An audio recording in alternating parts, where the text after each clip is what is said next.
Company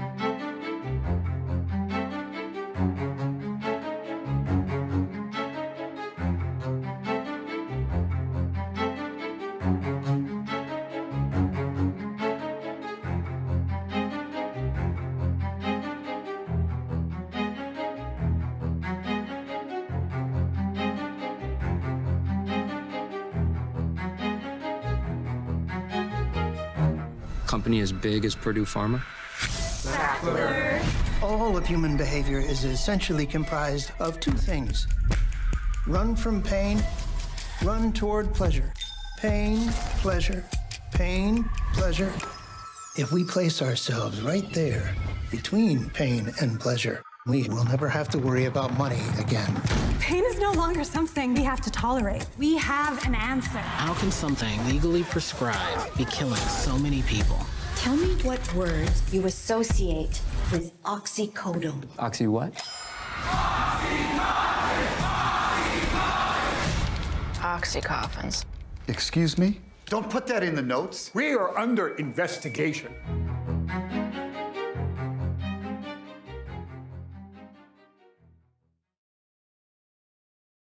Good morning and welcome to the Capehart podcast and Washington Post Live. I am Jonathan Capehart, associate editor at the Washington Post. On Thursday, the Supreme Court granted the Justice Department's request to temporarily block a bankruptcy plan for Purdue Pharma, the maker of OxyContin, that would use billions to help address the opioid crisis while also shielding its Sackler family owners from future lawsuits. This news could not be more perfect for today's conversation about the Netflix limited series entitled Painkiller. Pete Berg is an actor, writer, producer, and director, and he is the executive producer and director of Painkiller, a scripted look at the opioid crisis. Pete Berg, welcome to Capehart on Washington Post Live.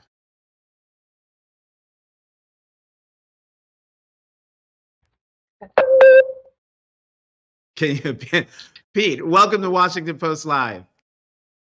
Well, thank you. We had a momentary freeze up, but I think we're good now. Thank you for having me. Oh, sure. No, thank you. So how did this series come together? How did you decide, why did you decide to bring this story to life? Right. I mean, I've lost people to addiction. I've had friends and some family members either die because of opioids, narcotics, alcohol, or get very derailed. So the idea of addiction is something that's personal to me. Some of my great creative heroes, from Chris Cornell to Tom Petty to probably my biggest hero when I was a bit younger in school, Prince, all succumbed to opioid addiction. And it was a subject that I felt strongly about. And when Eric Newman, who's our executive producer, approached me with the story of the Sacklers and of the sort of architecture of the opioid epidemic, it was something I felt that I would be personally quite passionate about and fired up to get involved with. Mm-hmm. I mean, the opioid crisis has been the subject of a few movies and TV shows. Dopesick on Hulu comes to mind. What does Painkiller do or show that hasn't been done already? And how does it add to our understanding of the opioid crisis? Right. I mean, the opioid epidemic is an extremely complex event, and there have been many different approaches to unpacking it. There have been several great books. Painkiller by Barry Meyer, which is something that we used as source material. A film called The Pharmacist. Nan Golden just made a great film. The series Dopesick, which I think was quite good, are all sort of part of the multitudes of content that have been created looking at this complex issue, the opioid crisis, which I kind of look at as a war. And if you think about all the war films that have been made about just the recent conflicts in Afghanistan and Iraq, one of which I was involved in, Lone Survivor, I think there's plenty of room and plenty of necessity to have different looks at this epidemic. And so, I think the tone, the style, obviously the actors are all completely different, but Painkiller is very much its own experience.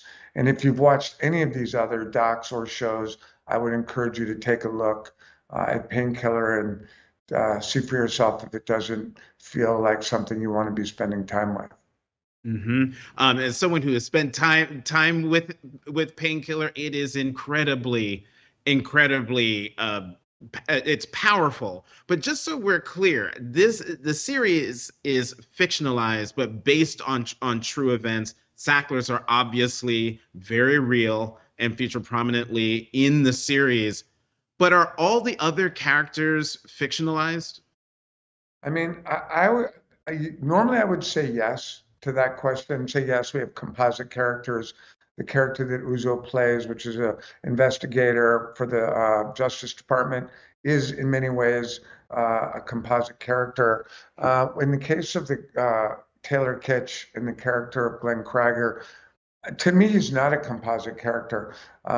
We all know people, or we certainly know people who've gotten hurt, been sent to the doctor, been given a prescription for Oxycontin, gotten addicted, and gotten into a real mess. And in the case of Taylor Kitsch's character, Glenn, yes, he is, I suppose, a composite character of tens of thousands of real people that I've certainly met in one way or another, and I'm sure you have also.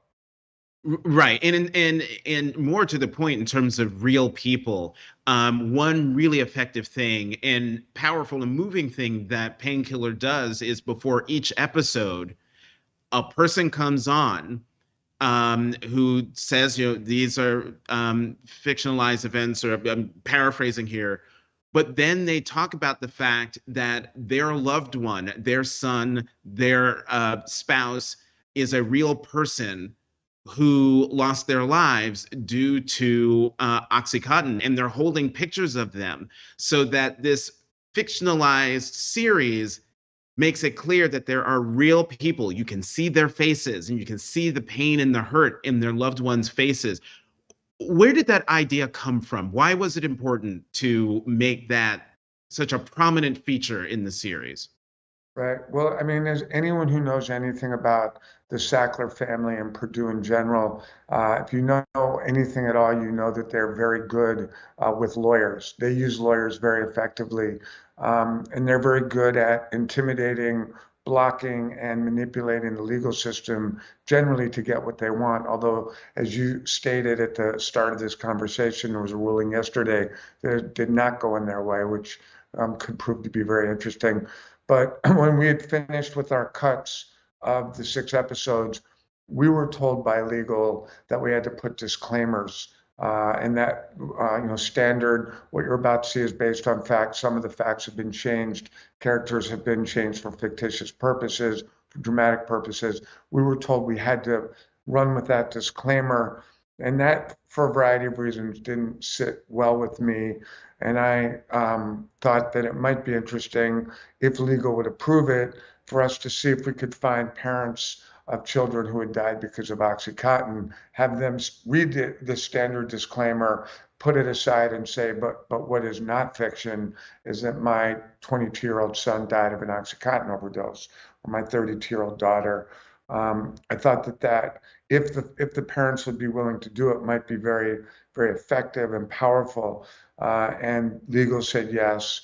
And what was perhaps one of the most disturbing aspects of the entire making of this show was when we put out some requests just in the Los Angeles area to see if there were parents who had lost children who would be willing to come on camera. I think within 12 hours, we had 80 families, and that was just in the Los Angeles area. And that just further brought home the scope of this tragedy. Wow, that's incredible. Pete, I want to dive into one of the characters, because you talked about how the Sackler family was very good at manipulating lawyers, and Uzo Aduba who plays Edie Flowers, the prosecutor, the hard-charging prosecutor, who is also basically the narrator of this story and taking us through her work. She's an incredible force in this story. I want to take a look at this scene from episode 1. Every state and dozens of cities and counties are suing Purdue Pharma for their role in starting the opioid epidemic. It's literally hundreds of lawsuits that would take decades to resolve, so what we've done is consolidated those lawsuits into a single case that we believe will bring justice once and for all. Justice? Okay. Well, we can't bring people back from the dead, but we can make these people pay for what they did. So not justice. Payment. Yeah, I mean, I don't know why you need me for this. You could come up with a number. Pick the biggest number you can think of. They will pay it, and then you can call it a win. Ms. Flowers, you might find this frustrating, and I know you've been through the ringer, but now isn't then. We have good reason to be optimistic about the outcome. Uh-huh. Why are you here? You don't look like you want to be. I made a promise to someone. But you have access to the same files I did. You've seen everything I've seen. We have, but I still have quite a few questions I'd like to get through. Let's just start with one. How do you think we got here? What do I think? I think you're wasting my time. And yours. So, Pete, in a lot of ways, Aduba's character pretty much sums up the frustration in the country about how the rich and powerful evade accountability. I don't think any of the major figures from Purdue Pharma, the Sackler family, or any other sort of complicit part of corporate America is facing any jail time. What do you think this crisis says about America? It says, I think, many things. Some of the line items that come to mind are that greed is obviously very real. Greed can, in the hands of someone like Richard Sackler, cause tremendous pain and suffering. Greed can manipulate organizations like the FDA, and greed can kill people. And if I say about Richard Sackler, if you're a capitalist and you view success strictly in capitalistic terms, how much money did I make? If that's how you view someone's potential success or failure, Richard Sackler was tremendously successful. He was very good at making a lot of money. If, however, you apply just a monicum of morality to the situation, he proves, in my opinion, to be a very sinister human being. And so I do believe that, certainly keeping a double sort of check on organizations like the FDA, who you expect a company like Purdue to behave like a company like Purdue. If you put your hand in a tiger's cage and get bit, okay, well, that was a tiger. There will always be bad actors like the Sacklers out there. One, we need to keep a closer eye on groups like the FDA, who we entrust to protect us from these kinds of folks. And two, I think we need to be very vigilant on each other and not expect anyone else to be looking out for us. So if you've got a child, you need to talk to him about these drugs. You need to make him understand that if he's of the age where people are starting to experiment with things like cocaine, okay, well, that might be okay unless you get fentanyl in your cocaine and then you die. So it's up to us to have very powerful, clear, constant conversations with the people in our lives and make sure that they're not getting caught up in webs like the web of opioids, the web of OxyContin, which, if we're not paying attention, can creep up, grab a hold of someone, and destroy them very quickly. So, that's kind of where I'm at right now. Mm-hmm. I want to talk about another character, because the series spends a considerable amount of time on the people who pushed the drugs to doctors who were often amenable. And I'm thinking of the character played by Wes Duchovny. She plays Shannon Schaefer. And in this scene, you have a situation where Shannon Schaefer is trying to put the cell on this doctor, and he's not buying it. Watch. I don't prescribe oxycodone or opioids like it to my patients unless it's for cancer, or they're dying of cancer, because it's addictive. Well, Do I have some good news for you, sir, because OxyContin is actually a whole lot less addictive than all the other opioids. Are you kidding me? No, the rate of addiction is less than 1%. Did you just make that up? No. Oh, that is a flat-out lie. Well, you're gonna have to take that up with the New England Journal of Medicine. Can I? Do you even know what the New England Journal of Medicine is, or is that just some line they wrote for you, say? If I could refer you to this pamphlet, right? Thank you. I will read that. I want to ask your name again. I'm Shannon Schaefer. Hey, Shannon Schaefer. Well, let me ask you this. The molecule in OxyContin is nearly identical to heroin. Do you think heroin is not addictive? Oh, that's inaccurate.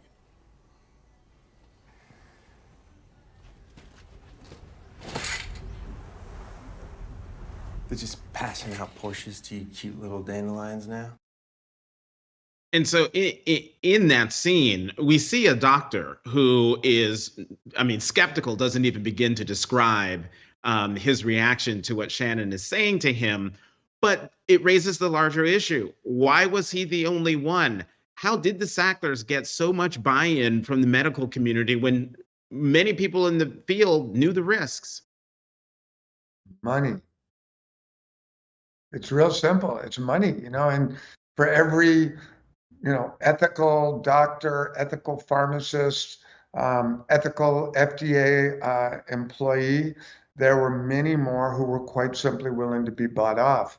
And a lot of doctors who sort of knew better, who understood that essentially what was in OxyContin was heroin, a lot of doctors who knew better, understood what was really going on, were blinded by the money. And when they were able to start opening up, what they called pill mills, which were basically, out of business gas stations on the side of roads, put up a sign that says "Got Pain," and anybody with $50 could come in there and get a prescription for OxyContin. And these doctors were pocketing the money. The money blinded everyone. The same way that OxyContin and the opioids were addictive and physically addictive, the money was equally addictive. And the whole system went kind of out of control because the money was so good. You said at the very beginning of our conversation that you've had many people in your life who have succumbed to opioid addiction. But I'm wondering, how did working on this show change your understanding or perspective of the opioid crisis? I think more than anything else, when we hear about, ideas like double checking big pharma or any big business, when we hear it, we understand it sort of intellectually, and we agree that, things like organizations like big pharma should be fact checked and watched and monitored, etc. I'd heard that, but until I did this show, I didn't quite feel it as viscerally as I do. The idea that there actually are true bad actors that are CEOs all over this planet who really don't care, who do not care about anything other than the money. And in the case of Sacklers, they didn't even have shareholders, right? It was just them. They weren't a public company. But the idea that we're putting pills into our mouths and not necessarily asking ourselves the hard questions in terms of, well, who's making money off of the pill that I'm putting in my mouth right now? Let's start with that. And then let's decide whether that pill is really a good idea or not. I mean, there's this scene in the series where they're getting a lot of bad press. The Sacklers and OxyContin are getting a lot of bad press. And one of the members of the family is hammering away at the lead Sackler, who's played by Matthew Broderick, and saying, what are we going to do about this? And I can't remember if it was the Broderick or the other guy who said, let's go after the patients. Let's go ahead. Well, that was their strategy, that when they started realizing that people were dying and overdosing all over the country, many of whom were not even prescribed OxyContin, but had gotten it illegally and were just, using it recreationally. The Sackler's playbook was to call them drug addicts and hammer the abusers. So what they would do very aggressively, and Rudy Giuliani was part of their legal team. A 22-year-old girl overdoses in North Carolina, call her a drug addict and move on with it. It was an effective strategy for quite a while. It was the hammer the abuser strategy. Call them drug addicts and move on. Pete, can we switch gears right now and talk about the Hollywood writers and actors strike? AI is a point of contention in the strikes, as you know, and you've worn many hats over the years: actor, writer, director, producer. Where or how do you see AI playing a role in the future of filmmaking?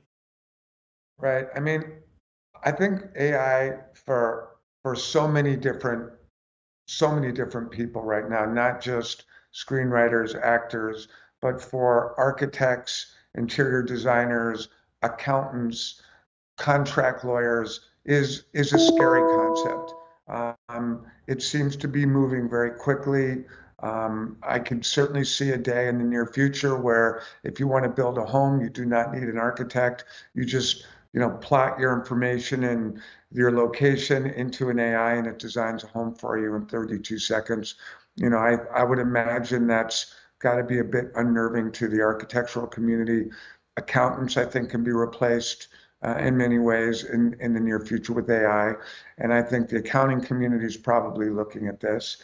And the writing and acting community. I am a member of the Screen Actors Guild and the WGA. I've seen software that can write screenplays in matters of minutes, and it feels like it has the scent of an existential issue. What that issue is, I don't know. Where that goes, I don't know. Does it feel real to me? Probably to you on some level, and I would think to most of your viewers, if they think really about what they do for a living, do they see based on the information we're all starting to see, do they see a world in which their jobs are in some form of jeopardy or threat? I think the answer is yes, and it seems to me that for the WGA in particular, but the Screen Actors Guild also, to want to have meaningful conversations and guardrails put into place feels appropriate to me at this time, and I think it'll happen.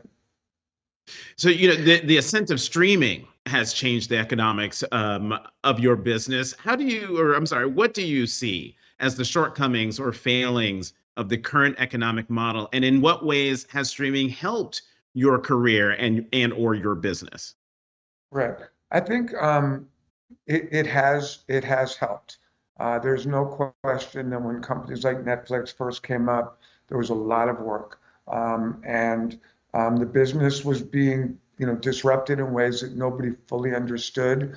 But companies like Netflix, Apple, Hulu were spending a lot of money to compete with the traditional networks and studios, and for a while it was a good time to be in the WGA, Screen Actors Guild, or DGA. The money has slowly started to dry up, and I think one of the big issues that's causing so much disruption right now is the feeling on parts of members of the guilds that we don't understand what the value of our work is anymore. So, we don't know how well a show does. Traditionally, we used to know there was much more transparency. Today, there's almost no transparency. And I think one of the biggest issues, certainly as big, if not bigger than AI, is the guilds are attempting to try and create an environment where there's some transparency, so that if you make a show and it's a big smash hit for one of these streamers, not just in the US, but around the world, that the streamer is transparent about that, and that there's some plan to share revenue in the event of success. And that's proving to be very difficult to do for reasons, some of which I understand, some of which I don't. I think that's, in my mind, probably the biggest issue, bigger than AI, facing the guilds today. We are running out of time, and I've got like an hour's worth of more more questions that we're not going to get to. So I'm going to try to squeeze in a few. And this one is more about about your movie making, but part of a larger conversation. So I've been writing about and talking to folks about what some are calling the crisis of masculinity in the country, where for some the wrong sort of men are being emulated. Within your films, there's often a self-assured masculine character, usually portrayed by Mark Wahlberg. Or Taylor Kitsch. Huh? Or Taylor Kitsch. That's why I was turning here to get his name, or Taylor Kitsch, as in Painkiller. How do you think about masculinity in your movies, the way it's been traditionally perceived and the way it has evolved in our country? Well, that's a big question.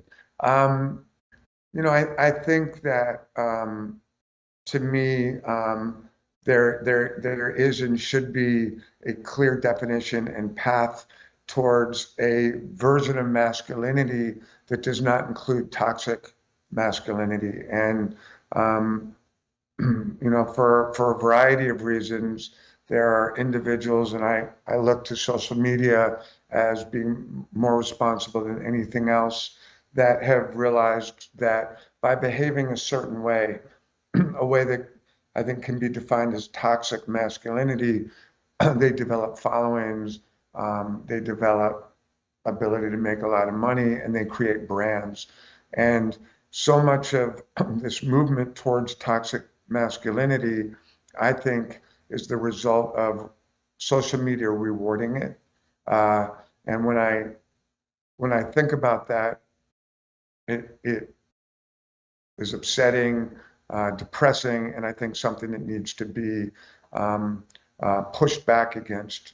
And I believe that through, characters like the characters that I've seen Taylor Kitsch play, like the human being that I know Taylor to be, the man that I know him to be, and the man that I know Mark Wahlberg to be, there are ways of demonstrating masculine virtue in a way that stays away from the toxic, that is not homophobic, that is not anti-female, that supports aspects of the feminine energy without compromising their own masculinity, that are good guys, that want to be good guys. And I believe in that. I believe in that dynamic. I believe in that archetype.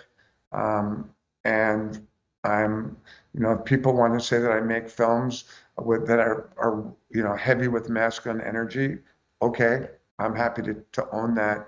But I do believe that it's possible to present a masculine energy today in 2023 that is not toxic. And to me, guys like Taylor Kitsch and Mark Wahlberg are strong examples of that. Mm-hmm. And then this makes for a great last question. You've worked with lots of actors. Mark Wahlberg, Taylor Kitsch. Who's the one person, an actor, who you want to work with but you haven't yet? Oh, wow.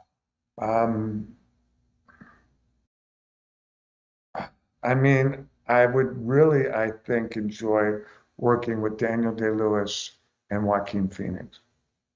You want to elaborate?